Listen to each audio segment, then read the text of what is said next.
Alhamdulillah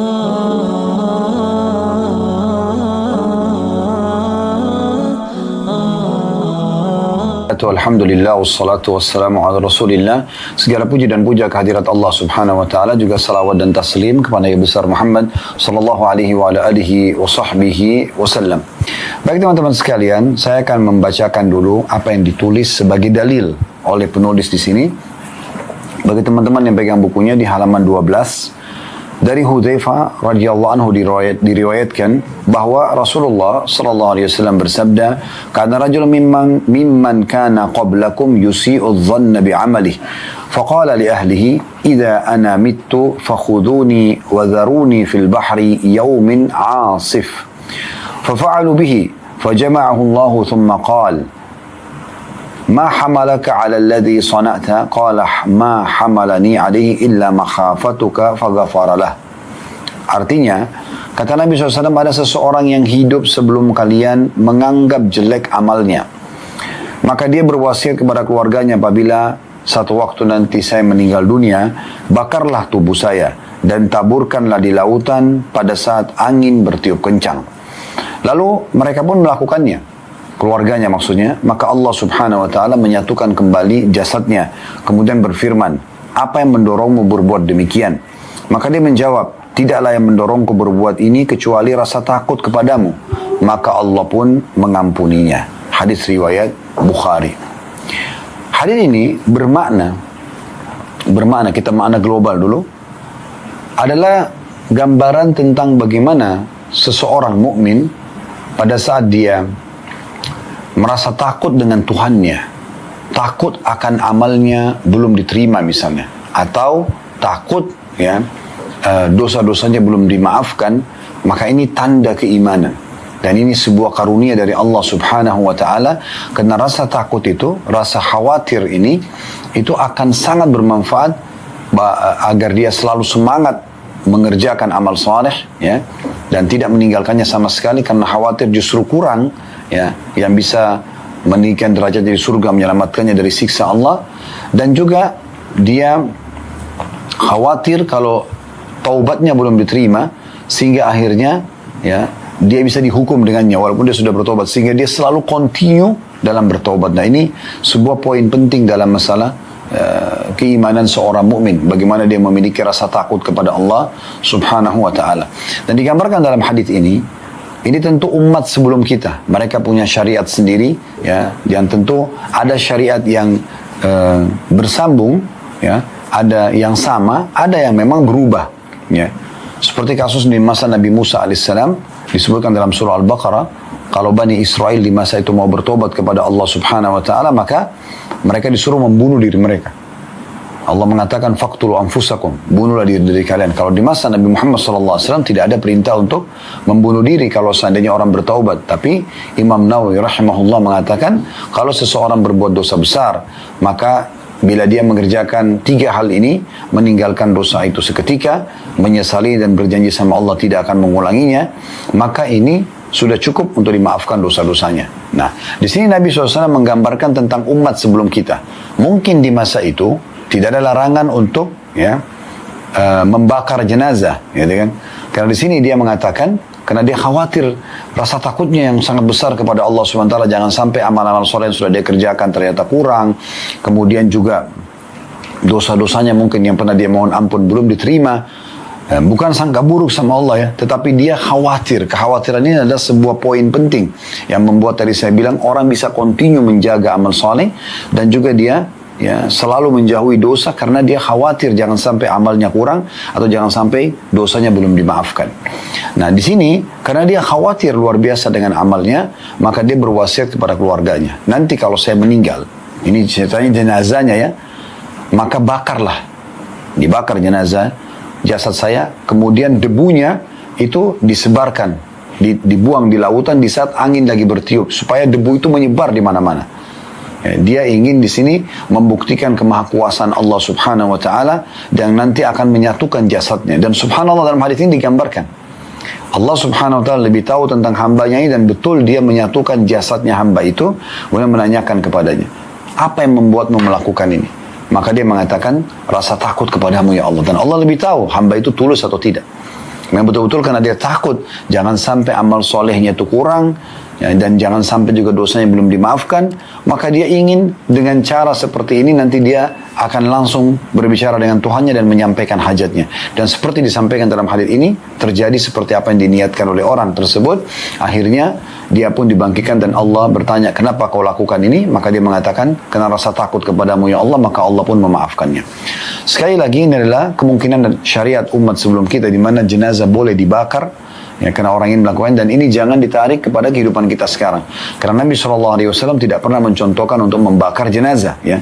Tapi yang kita ingin titik beratkan dalam hadis ini adalah bagaimana rasa takutnya hamba ini kepada Allah membawanya kepada pengampunan Tuhannya atau pengampunan Allah Subhanahu wa Ta'ala. Di sini penulis mengatakan, hadis ini menjelaskan betapa besarnya keutamaan takut kepada Allah. Jadi itu yang dititik beratkan. Yang menjadi konsekuensi keimanan yang mana dengannya diperoleh penghapusan dosa. Ibnu Abi Jamrah rahimahullah berkata, orang tersebut yang diceritakan dalam hadis adalah orang yang beriman. Karena dia yakin adanya hisab atau hari pembalasan. Dan dia yakin bahwa perbuatan jahat akan ada balasannya. Adapun wasiat itu mungkin diperbolehkan menurut syariat mereka untuk bersungguh-sungguh bertaubat. Karena dalam syariat Bani Israel seseorang diperbolehkan membunuh dirinya sendiri demi sahnya sebuah taubat. Ya, jadi ini poin penting sekali untuk kita garis bawahi tentunya. Ini adalah syariat umat sebelum kita. Kita tidak boleh membakar, tidak boleh kita berwasiat seperti ini. Tapi yang selanjutnya diberatkan adalah tentang masalah apa yang menjadi judul bahasan kita di amal keempat dari 35 amal pelebur dosa ini, takut kepada Allah Subhanahu wa Ta'ala. Teman-teman sekalian, ini gambaran umum dulu yang telah ditulis oleh penulis tentunya. Sekarang kita akan lebih jauh dan lebih dalam membahas tentang masalah takut kepada Allah Subhanahu wa Ta'ala ini. Saudaraku seiman, Allah Subhanahu wa Ta'ala memang memberikan potensi takut dalam diri kita. Namun Allah menekankan dalam Al-Quran, فَلَا تَخَافُوهُمْ وَخَافُونِ إِن كُنْتُمْ مُؤْمِنِينَ. Jangan pernah kalian takut pada syaitan, jin, syaitan, manusia, siapa saja, makhluk. Tapi takutlah kepadaku, kata Allah, kalau kalian adalah orang-orang yang beriman. Berarti memang takut ini Allah berikan sebagai sebuah perangkat dalam diri seorang mukmin untuk selalu takut kepada Tuhannya. Dan takut ini sudah saya bahasakan tadi adalah takut, ya, kalau sampai amal solehnya belum diterima sama Allah atau kurang pahalanya, sehingga akhirnya dia selalu menjaga dan meningkatkan kualitas dari ibadahnya. Juga dari sisi lain dia selalu khawatir kalau dosanya akan mendatangkan hukuman padanya atau tobatnya belum diterima, sehingga dia selalu continue dalam bertaubat, ya.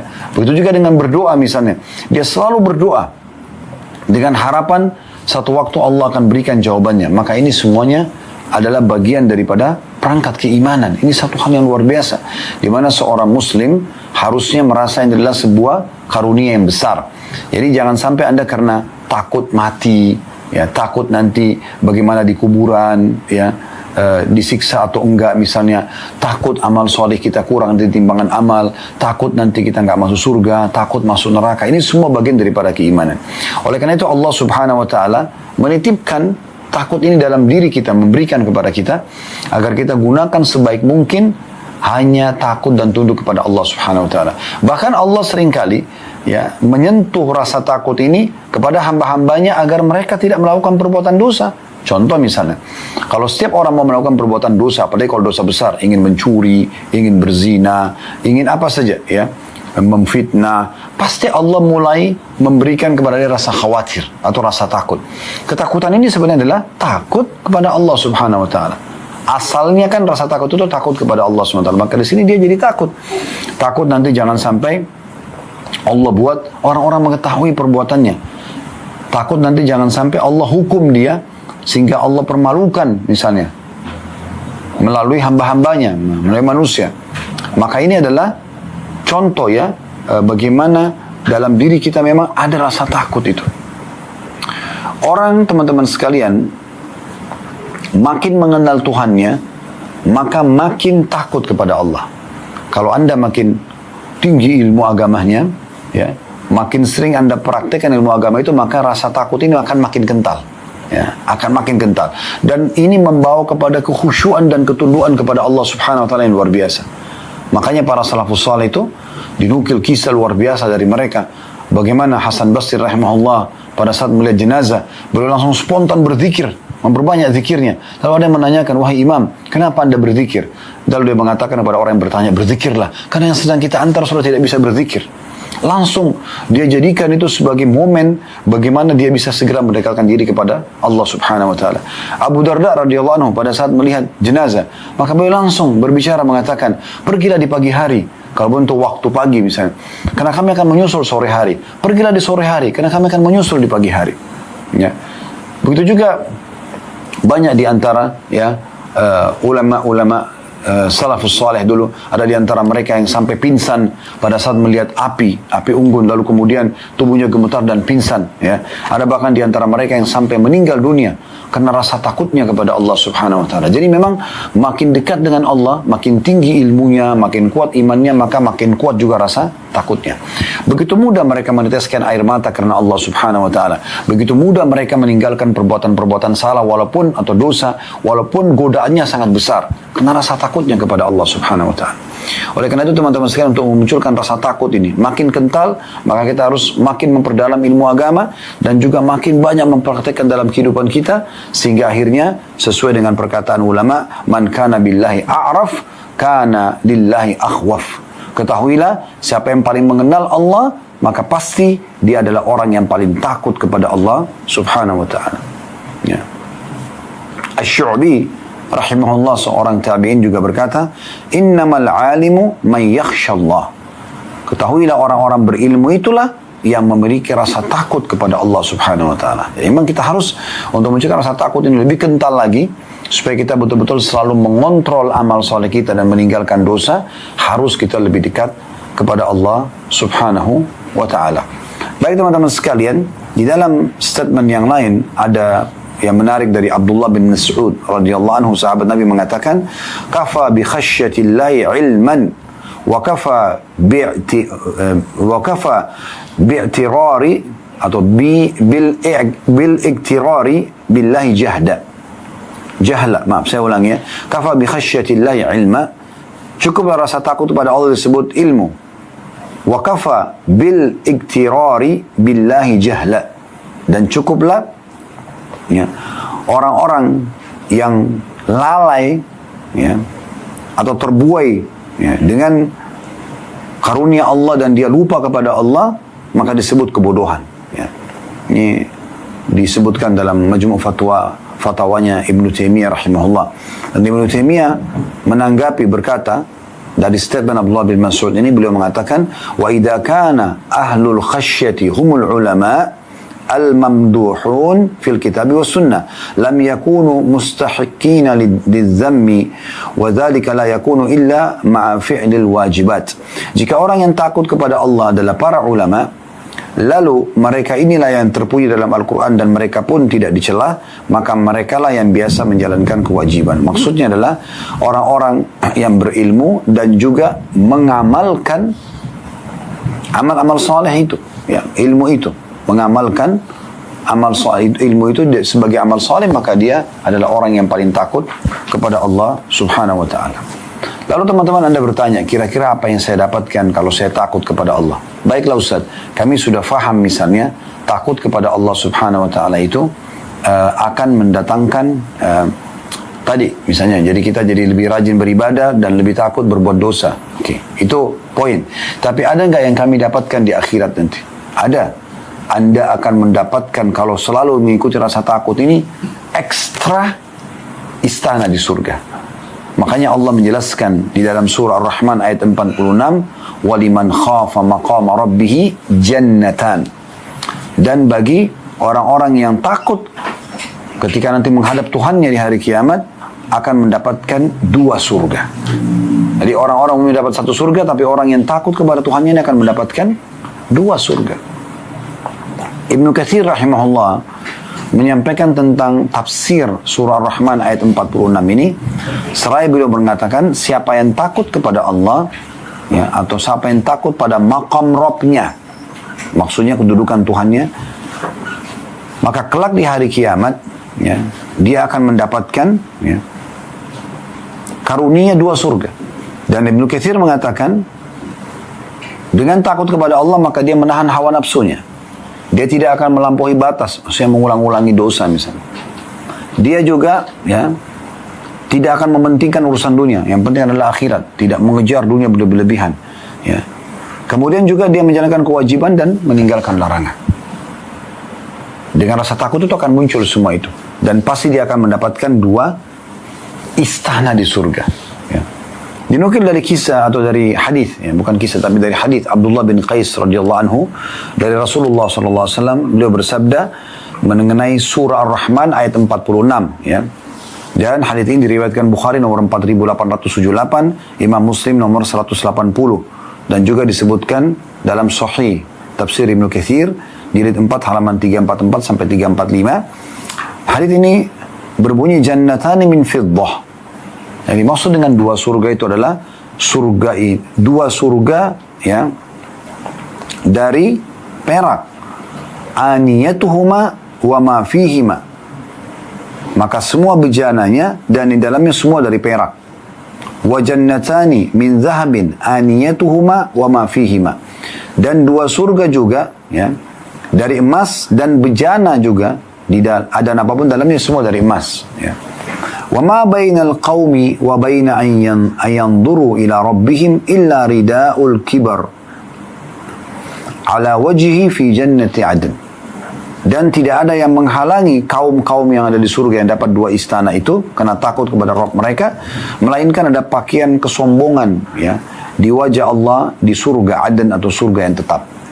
Nah, di sini kita bisa lihat bagaimana Allah Subhanahu wa taala memberikan 2 istana di surga bagi orang-orang yang takut kepada Tuhannya. Oleh karena itu teman-teman sekalian, takut itu juga bisa dipupuk ya. Dari tadi sebenarnya tahapannya untuk mencapai tingkat tertinggi dari takut kepada Allah sehingga kita selalu rajin mengerjakan amal soleh dan continue menjaganya istiqamah, dan juga kita rajin meninggalkan dosa dan berhati-hati agar tidak terjerumus. Nah itu harus punya ilmu, kemudian diamalkan ilmu tersebut ya. Makin tinggi ilmu seseorang dan makin kuat dia dalam mengamalkan amal soleh, wajib ataupun sunnah, ya, maka otomatis makin kuat keimanannya dan rasa takutnya kepada Allah SWT. Nah ini tingkatannya. Namun juga ada poin yang penting untuk digarisbawahi. Nah, rasa takut kepada Allah Subhanahu Wa Taala ini, ya juga jangan rasa takut ya kepada makhluk kita samakan dengan Allah. Ini juga selain punya ilmu harus ada poin ini ya. Maksudnya adalah ada sebagian orang mungkin dia lebih takut misal dengan pasangan hidupnya daripada Allah Subhanahu Wa Taala.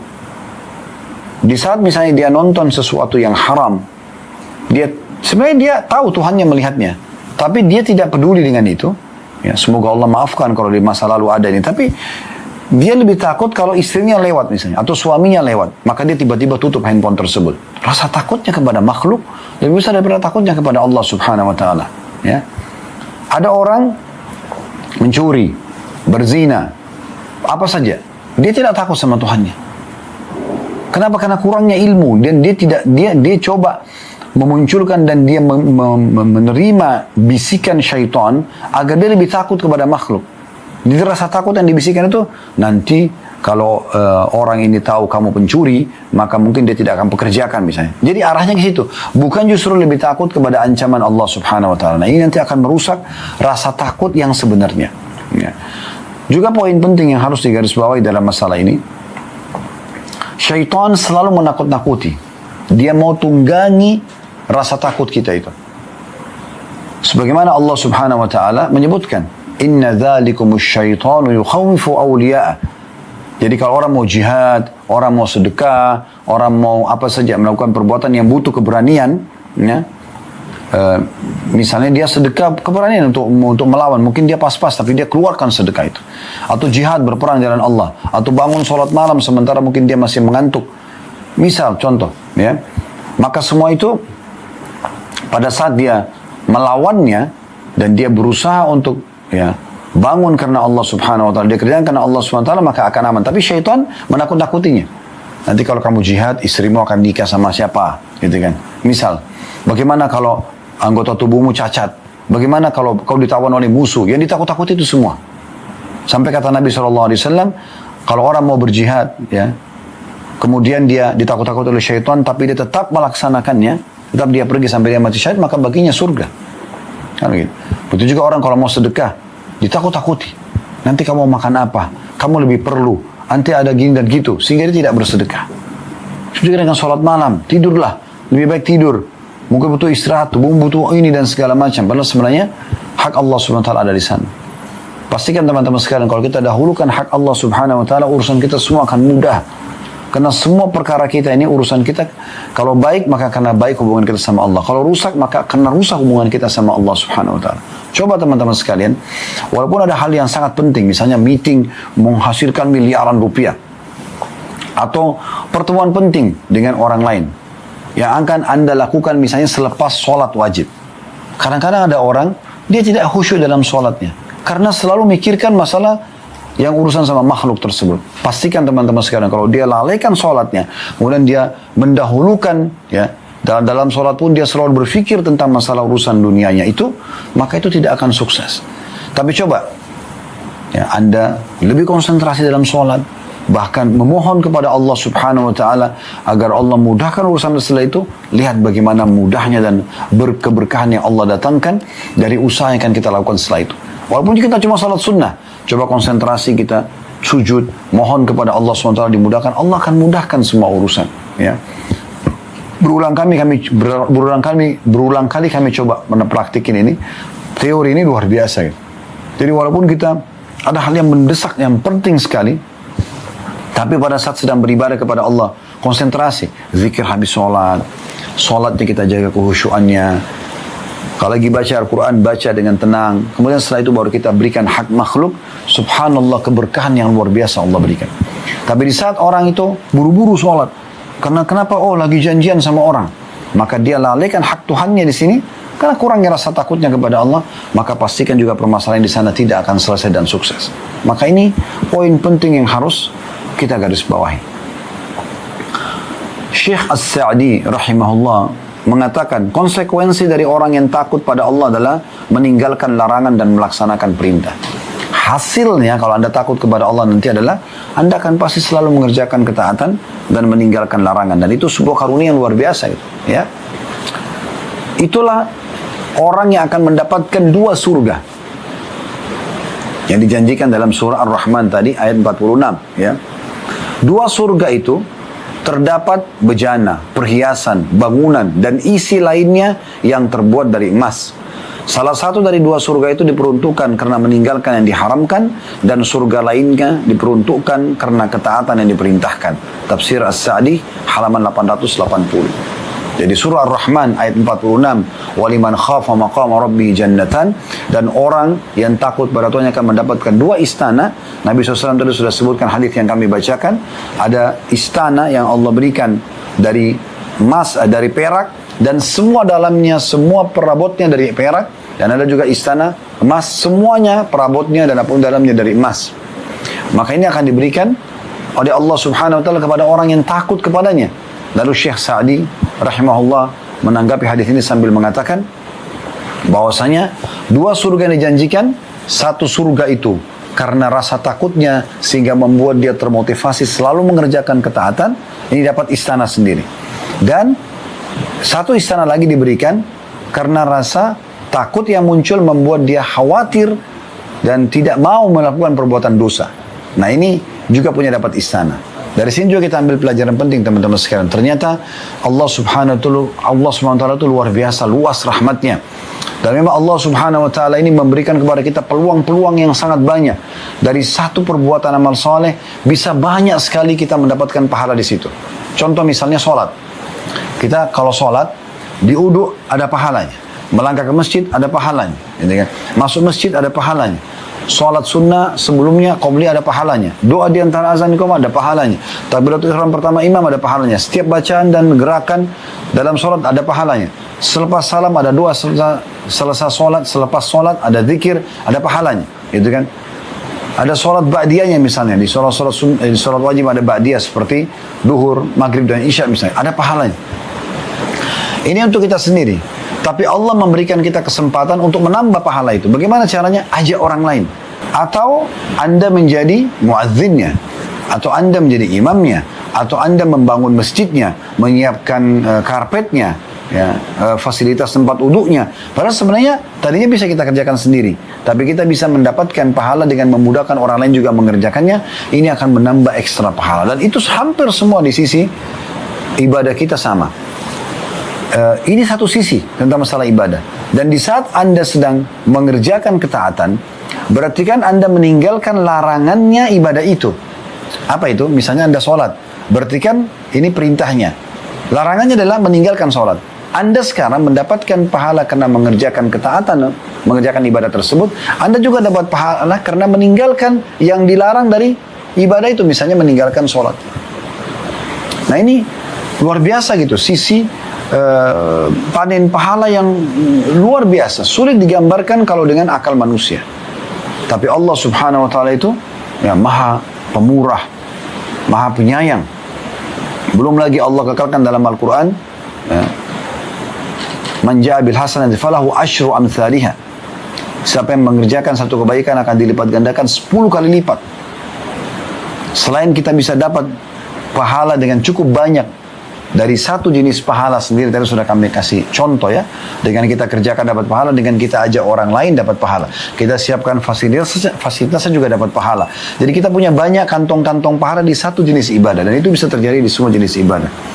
Dan belum lagi Allah subhanahu wa ta'ala janjikan akan lipat gandakan 10 kali lipat minimal itu ya, dari semua balasan pahala kebaikan. Coba bayangkan. Dan Nabi SAW menyebutkan sebuah hadis yang sangat mulia. Man hamma bihasanatin walam ya'malha. Siapa yang niat ingin mengerjakan satu kebaikan dan belum sempat mengerjakannya, baru niat sholat malam, baru niat sedekah, baru niat hadir majelis ilmu, baru niat mau membantu, menjenguk orang susah, menjenguk orang sakit, bakti orang tua, haji dan umroh, jihad, apa saja. Baru niat. Belum sempat melakukannya, karena belum punya peluang untuk itu, kutiba lahu hasanatun kamilah. Dicatatkan baginya satu pahala lengkap. Baru niat saja. Oleh karena itu sering kami ingatkan teman-teman sekalian, kalau mau tidur malam, jangan cuma langsung tidur. Niatkan sholat malam. Kalaupun kebablasan tidur sudah mendapatkan lengkap pahala itu. Kata Nabi SAW, fa'in amilah, kutiba lahu asyru adha'afiha ila 700 difin ila adha'afin kathira. Kalau dia betul-betul kerjakan apa yang sudah diniatkan dari amal soleh, dia bangun sholat malam tadi, dia betul-betul silaturahim keluarga, dia betul-betul bakti sama orang tua hari itu, dia betul-betul jenguk orang sakit, dia apa saja amal soleh yang sudah dia niatkan, dia kerjakan, diberikan 10 kali lipat dari pahala tersebut sampai 700 kali lipat. Bahkan kelipatan-kelipatan yang banyak, tergantung kadar keikhlasannya. Semoga Allah subhanahu wa ta'ala menjadikan kita hamba-hamba yang selalu sibuk dengan amal soleh, dan Allah berikan pahala maksimal, bukan pahala yang minimal, tapi kita minta kepada Allah diberikan pahala maksimal, karena ini luar biasa. Lalu kata Nabi SAW, sebaliknya, waman hamma bisayyi'atin walam ya'malha kutiba lahu hasanatun kamilah. Siapa yang niat mengerjakan satu perbuatan dosa, niat ingin berzina, niat ingin berbohong, menipu dan segala macam, lalu dia batalkan karena Allah, dicatatkan baginya satu pahala. Berarti kan ada sumber pahala dari amal soleh yang kita kerjakan, ada sumber pahala dari pembatalan dosa. Yang itu. Nah ini tadi yang kita jelaskan itu. Kemudian kata Nabi SAW, wa in amilah kutiba lahu sayyi'atun wahidah. Dan kalau dia kerjakan dosa itu hanya dicatatkan baginya satu dosa saja. Karunia apalagi teman-teman sekalian yang kita harapkan lebih daripada ini dari Allah subhanahu wa ta'ala. Apalagi memang Allah dasarnya memberikan lebih banyak daripada itu, sampai Allah mengatakan wa in ta'uddu ni'matallahi la tuhsuha. Kalau kalian ingin menghitung-hitung ya rezeki atau karunia dari Allah, maka kalian tidak akan mampu menghitungnya. Baik teman-teman sekalian, kita melanjutkan sisa bahasan kita berhubungan dengan masalah takut kepada Allah subhanahu wa ta'ala. Kembali saya ingatkan lagi apa yang kita sudah singgung di sesi awal tadi dari materi kita. Takut kepada Allah subhanahu wa ta'ala adalah sebuah perangkat keimanan yang sangat mahal. Di saat muncul rasa takut itu dalam diri Anda, dalam jiwa Anda takut jangan sampai amal soleh saya ini kurang. Maka Anda selalu dengan itu meningkatkan kualitasnya dan menjaga ya, agar dia selalu continue Anda kerjakan terus menerus. Dan juga Anda khawatir dan takut jangan sampai kalau terjerumus dalam dosa ini malah saya akan dihukum oleh Allah subhanahu wa ta'ala. Maka ini sebuah karunia yang luar biasa. Bilal radhiyallahu anhu, Abu Darda radhiyallahu anhu, dan hampir mayoritas sahabat, kalau kita nukil kisah-kisah di hari wafatnya, menjelang wafat mereka, umumnya mereka ditanya, Apa yang Anda khawatirkan? Umumnya mereka mengatakan dosa dan perjalanan masih jauh. Kok bisa? Figur seorang muazzin Nabi Bilal sepanjang hidupnya azan, sepanjang hidupnya mendampingi Nabi SAW, lalu kemudian menjadi pasukan terbaik dan sahabat terbaiknya Abu Bakar, pasukan terbaik dan sahabat terbaiknya Umar radhiyallahu anhu ajma'in. Sepanjang hidupnya, di akhir hidupnya selalu jihad, dan sampai termasuk Bilal lah salah satu dari 12.000 pasukan muslim yang masuk, ya, atau sekian ribu pasukan muslim yang masuk menembus, ya, istana putihnya Kisra. Beliau luar biasa itu. Jadi hidupnya sepanjang hari itu semuanya ibadah. Abu Darda itu terkenal dengan seorang abidnya sahabat, ahli ibadahnya sahabat.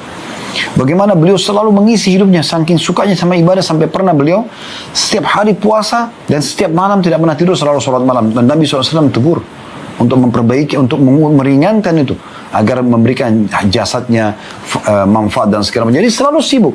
Apa yang membuat mereka sibuk seperti ini? Karena rasa takutnya kepada Allah SWT. Karena dia takut kepada Allah, akhirnya mereka jadi tidak mau lalai. Jangan sampai nanti kurang nih.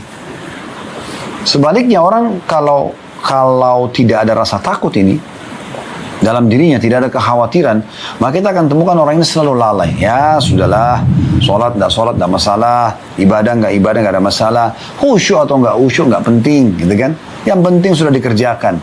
Kayak tadi Jumatan, yang penting hadir, ya, meramaikan misalnya, atau sebagai pengguguran terhadap satu kewajiban. Ini sayang sekali, sayang sekali. Tapi kalau orang yang sudah memiliki ilmunya seperti yang kita pelajari pada siang ini, semoga Allah SWT berkahi ilmu ini, adalah orang yang memang menunggangi potensi takut dalam dirinya justru untuk mengerjakan ibadah dan meninggalkan larangan karena takutnya kepada Allah Subhanahu wa taala. Ini poin penting.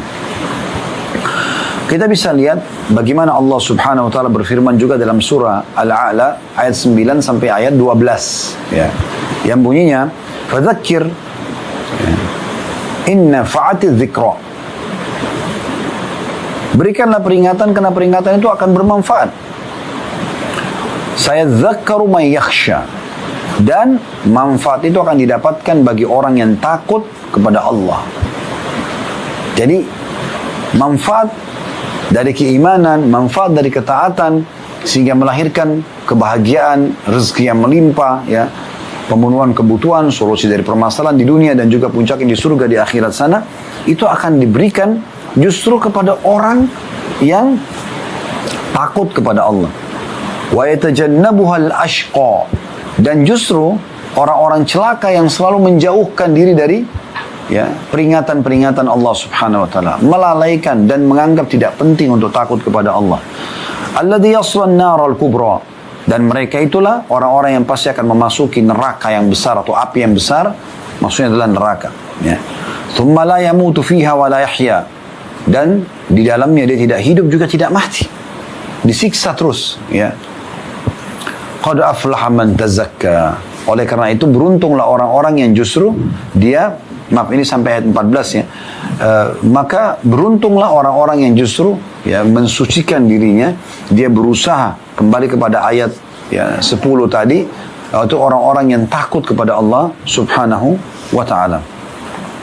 Ibnu Taimiyah rahimahullah memberikan pendapat, tentu banyak pendapat beliau tentang masalah takut kepada Allah SWT, tapi diantaranya adalah beliau mengatakan rasa takut pada Allah membuat seseorang itu takut memang kepada Allah yang sebenarnya. Kalau takut yang sebenarnya pasti akan takutnya kepada Allah Subhanahu wa taala. Mau orang lihat, orang tidak lihat, ya. Mau ada konsekuensi lanjutan hubungan sama manusia atau putus hubungan dengan manusia, ya. Hilangnya fasilitas dunia, ya, atau bertambahnya fasilitas dunia itu tidak akan pengaruh bagi dia. Bagi dia adalah yang terpenting bagaimana Allah Subhanahu wa taala ridha.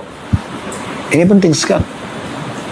Berapa banyak orang yang tadinya mau mengerjakan perbuatan dosa, dia batalkan karena dia takut kepada Allah Subhanahu wa taala. Ingat, bukan hanya takut pada manusia. Manusia tidak ada manfaatnya bagi Anda. Manusia tidak ada manfaat pahala yang Anda dapatkan, balasan dari Allah Subhanahu wa taala. Tapi takut karena Allah Subhanahu wa taala. Anda punya peluang berzina, Anda batalkan karena takut kepada Allah SWT. Anda peluang mencuri, Anda batalkan karena Anda takut kepada Allah SWT. Manipulasi data, Anda batalkan karena takut kepada Allah SWT. Anda ingin berbuat zalim pada siapapun, pada pasangan hidup, pada anak-anak, kepada orang di sekitar kita, ya, juga akan batalkan karena takut kepada Allah SWT. Karena potensi untuk meninggalkan perbuatan dosa pasti akan ada. Penawaran-penawaran dari syaitan akan ada. Tapi bagaimana kita mengedepankan rasa takut kita kepada Allah sehingga kita tinggalkan itu. Begitu juga rasa takut ini akan mendatangkan semangat yang luar biasa untuk selalu ibadah kepada Allah Subhanahu wa ta'ala. Nah, ini poin luar biasa. Saya ulangi kata Ibnu Taimiyah rahimahullah, rasa takut pada Allah membuat seseorang takut padanya, yang takut yang sebenarnya, takut yang sebenarnya. Rasa takut ini membuat dia semakin mengenali Allah. Ilmu ini membuatnya semakin khawatir kepada siksa Allah, sehingga dia semangat ibadah, dia takut berbuat dosa. Lalu rasa khawatir terjerumus dalam dosa atau disiksa oleh Allah ini akan mengantar dia pada ketaatan yang maksimal. Jadi orang yang takut pada Allah pasti akan selalu menjalankan perintah Allah dan menjauhi larangannya. Ini yang dimaksud dengan takut kepada Allah yang sebenarnya. Nah, ini poin luar biasa ya. Jadi teman-teman sekalian jaga ini. Ada seringkali beberapa jemaah yang bertanya pada kami dalam majelis sambil mengatakan, Ustaz, saya kok takut mati ya. Kadang-kadang saya itu kalau ingat mati, saya jadi khawatir. Jangan sampai nanti amal saya masih sedikit. Jangan sampai nanti dosa-dosa saya belum dimaafkan. Subhanallah, justru ini yang sedang kita bahas. Kekhawatiran seperti ini sangat luar biasa gitu. Ya. Berapa banyak orang karena khawatir dan takut kepada Allah, maka dia tidak pernah tinggalkan sholat berjamaah di masjid. Sa'id bin Musayyib rahimahullah, dinukil kisah beliau, tidak pernah meninggalkan sholat berjamaah di masjid, bahkan tidak pernah ketinggalan takbiratul ihram pertama imam itu 40 tahun. Padahal Nabi SAW mengatakan apa? Siapa yang tidak ketinggalan takbiratul ihram imam 40 hari saja, maka dipastikan dia akan selamat dari kemunafikan dan selamat dari neraka dan kemunafikan. Ini 40 tahun. Sampai murid-muridnya mengatakan, kami tidak pernah melihat Sa'id bin Musayyib rahimahullah selama 40 tahun kecuali antara rumahnya dengan masjid. Beliau juga mengatakan tentang dirinya, saya selama 40 tahun tidak pernah melihat kecuali pundaknya imam. Di saf pertama di belakang imam langsung, di belakang imam langsung. Apa yang mendorong orang bisa komitmen selama 40 tahun menjaga itu? Tidak ada kecuali rasa takut kepada Allah SWT. Takut amalnya kurang, takut nanti kalau dia tidak sibukkan diri dengan amal soleh maka akan sibuk dengan dosa. Dan takut kalau buat dosa dihukum, maka dia sibuk terus dengan amal soleh sampai ajal menjemput mereka. Begitu luar biasanya. Dan ini yang dinukil dari para salafus soleh. Mereka sibuk selalu dengan apa yang baru saja kita jelaskan ini. Jadi ini bahasan yang penting sekali untuk kita fahami baik-baik. Dan sesuai dengan judul buku kita, ini akan menjadi pelebur terhadap dosa-dosa. Karena orang yang takut kepada Tuhannya akan diberikan balasan surga tadi, yang berarti tentu masuk surga kalau dosanya dibersihkan atau dosanya sudah tidak ada. Nah, ini poin yang luar biasa. Dan kita juga sudah tahu bagaimana Nabi SAW menyebutkan salah satu dari 7 golongan yang akan dinaungi oleh Allah Subhanahu wa ta'ala pada hari kiamat.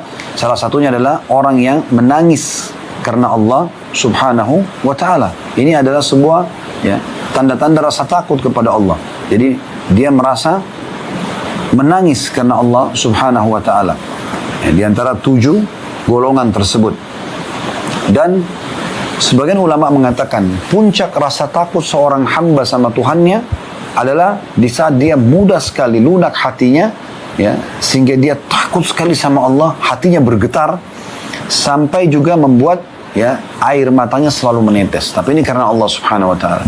Makanya Allah sebutkan di dalam surah Al-Anfal surah nomor 8 ayat 2, gabungan antara kedua ini, hatinya bergetar dan akhirnya air matanya menetes. Surah Al-Anfal ayat 2. Bunyinya, innamal mu'minuna alladhina idza dzukirallahu wajilat qulubuhum wa idza tuliyat 'alaihim ayatu zadatuhum imana wa 'ala rabbihim yatawakkalun. Sesungguhnya orang-orang mukmin, sesungguhnya orang-orang yang beriman itu ialah mereka yang bila disebut nama Allah gemetarlah hati mereka. Dan apabila dibacakan ayat-ayatnya bertambahlah iman mereka dan hanya kepada Tuhan mereka lah mereka bertawakal. Ibnu Katsir rahimahullah menyebutkan tentang tafsir surah Al-Anfal ayat 2 ini. Ini adalah sifat orang beriman yang sebenarnya. Jadi kalau sudah sampai pada tingkat level luar biasa rasa takutnya kepada Allah SWT, maka akan gemetar hatinya.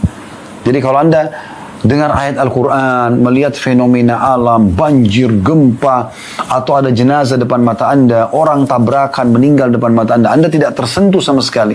Ini berarti ada hal yang ada masalah di sini ya dengan keimanan Anda. Tapi di saat Anda melihat fenomena seperti ini dan Anda tiba-tiba jadi takut kepada Allah, gemetar hati kita, ketakutan. Jangan sampai kita langsung membayangkan bagaimana kalau kita yang menjadi jenazah tersebut ya. Maka ini adalah tanda keimanan, ini puncaknya. Maka hati bisa gemetar dan air mata bisa menetes ya.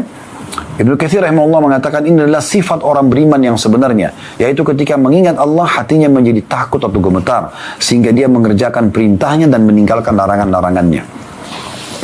Sufyan ats-Tsauri rahimahullah mengatakan bahwa dia mendengar As-Su'di berkata tentang ayat ini, orang yang disebut dalam ayat ini adalah orang-orang yang berbuat zalim atau ingin bermaksiat. Lalu ada yang mengatakan juga bertakwa pada Allah, maka hatinya takut gemetar. Maksudnya, ada juga yang mengatakan makna ayat ini ya adalah orang-orang yang tadinya mau berbuat dosa, tapi karena dia takut kepada Allah gemetar hatinya. Bisa juga makna itu. Atau memang ada orang-orang yang mengingat Allah secara umum. Tadi saya bilang melihat fenomena, biasa bertafakkur misalnya, melihat ciptaan Allah SWT di langit, di lautan, mungkin lebih peka lagi di pepohonan, di dirinya sendiri, di hewan-hewan. Semua ini membuat dia sudah cukup makin tunduk dan takut kepada Allah SWT, sehingga dia tahu ada Tuhan yang mengawasi dia. Atau memang hal-hal yang lain, yang peringatan dari Allah, banjir, gempa tadi, ya bencana alam, membuat dia makin takut kepada Allah Subhanahu wa Ta'ala. Allah Subhanahu wa Ta'ala juga mengajak orang-orang beriman agar memiliki sifat ini dan mencapai pada level ini. Artinya rasa takutnya ada karena potensi sudah ada, lalu kemudian terus diasah sama dia dengan ilmu agama yang benar, dengan mengamalkan amal-amal tersebut, maka ada rasa takut. Makin kental dia mendekatkan diri kepada Allah Subhanahu wa Ta'ala, maka makin peka rasa takutnya. Dan Allah mengingatkan bagi orang-orang yang belum tersentuh sampai ke level itu dalam surah Hadid, Al-Hadid, surah nomor 57 ayat 16. Alam ya'ni alladhina amanu an takhsha'a qulubuhum li dzikrillah. Belum datangkah waktunya bagi orang beriman untuk takut hatinya dan tunduk ya ketika mengingat Allah. Jadi ini Allah SWT ingatkan, dan ini ayat yang membuat Fudail bin Iyad rahimahullah, seorang ulama tabi'in, sadar dari sifat perampoknya atau kebiasaan merampoknya atau jadi preman jalanan ya, orang yang suka mengganggu orang lain dengan merampok dan merampas harta mereka. Tobat justru kena mendengarkan ayat ini ya. Bagaimana kapan, lalu sampai kapan kita mau lalai ya. Juga Allah Subhanahu wa Ta'ala menyebutkan di dalam surah Al-Maidah surah nomor 5 ayat 83 tentang masalah orang-orang yang takut hatinya ini. Kalau mereka mendengar firman Allah, peringatan-peringatan sampai kepada mereka dari Rasulullah SAW, hati mereka lunak dan akhirnya mata mereka meneteskan air mata. Allah menggambarkan tentang An-Najashi rahimahullah ya. Beliau adalah seorang raja di Ethiopia di masa Nabi SAW, dari agama Nasrani masuk Islam gitu kan, dan akhirnya meninggal dalam keadaan Islam, dan Nabi SAW salatil ghaib, beliau salat ghaib di kota Madinah karena di Ethiopia tidak ada yang salat gitu kan, dia menyembunyikan keislamannya. Di awal beliau mendengarkan, An-Najashi mendengarkan ayat-ayat Al-Quran yang turun kepada Nabi SAW melalui lisan Ja'far bin Abi Thalib radhiyallahu anhu, kakak kandungnya Ali bin Abi Thalib, lebih tua sekitar 10 tahun dari Ali, yang menjadi pemimpin daripada muhajirin, sahabat yang hijrah dari Mekah menuju ke Ethiopia. Ayat itu berbunyi dalam surah Al-Maidah ayat 83, wa idza sami'u ma unzila ila ar-rasuli tara a'yunum tafidu min ad-dam'i mimma 'arafu min al-haqq yaqulun rabbana amanna faktubna ma'asy syahidin. Dan apabila mereka mendengarkan apa yang diturunkan kepada Rasul, maksudnya Muhammad SAW, maka melihat mata mereka mencucurkan air mata disebabkan kebenaran Al-Quran yang telah mereka ketahui dari kitab-kitab mereka sendiri. Seraya mereka berkata, ya Tuhan kami telah beriman, maka catatkanlah kami bersama dengan orang-orang yang memberikan kesaksian tentang Al-Quran ini dan juga risalah Nabi Muhammad SAW. Sebagai penutup teman-teman sekalian, renungilah sabda Nabi SAW, penutup menjelaskan, menguatkan apa yang kami sampaikan tadi. Makin takut Anda kepada Allah, maka makin lunak hati ini dan makin mudah meneteskan air mata. Kata Nabi SAW, ainani la tamassuhuman nar, Dua mata yang tidak akan pernah disentuh oleh api neraka. Ainun bakat min khasyatillah. Yang pertama adalah mata yang meneteskan air mata karena takut kepada Allah. Dan tidak mungkin kita meneteskan air mata takut kepada Allah kecuali memang ya kita punya rasa takut itu sendiri. Ya. Yang akhirnya kita karena menikmatinya ibadah, nikmatnya ibadah itu sholat sekarang kita sampai meneteskan air mata dan kita bersyukur sama Allah diberikan kesempatan itu. Atau kita bisa saja meneteskan air mata karena takut atas dosa yang pernah kita lakukan lalu kemudian taubat dan belum diterima oleh Allah Subhanahu wa taala. Yang kedua, wa'inun batat tahrusu fi sabilillah. Mata yang begadang justru karena berjaga di jalan Allah Subhanahu wa taala atau di perbatasan antara pasukan muslim sama pasukan kafir. Allahu a'lam. Kalau ada benar dari Allah, kalau ada salah dari saya mohon dimaafkan. Subhanakallahumma bihamdika asyhadu an la ilaha illa anta astaghfiruka wa atubu ilaik.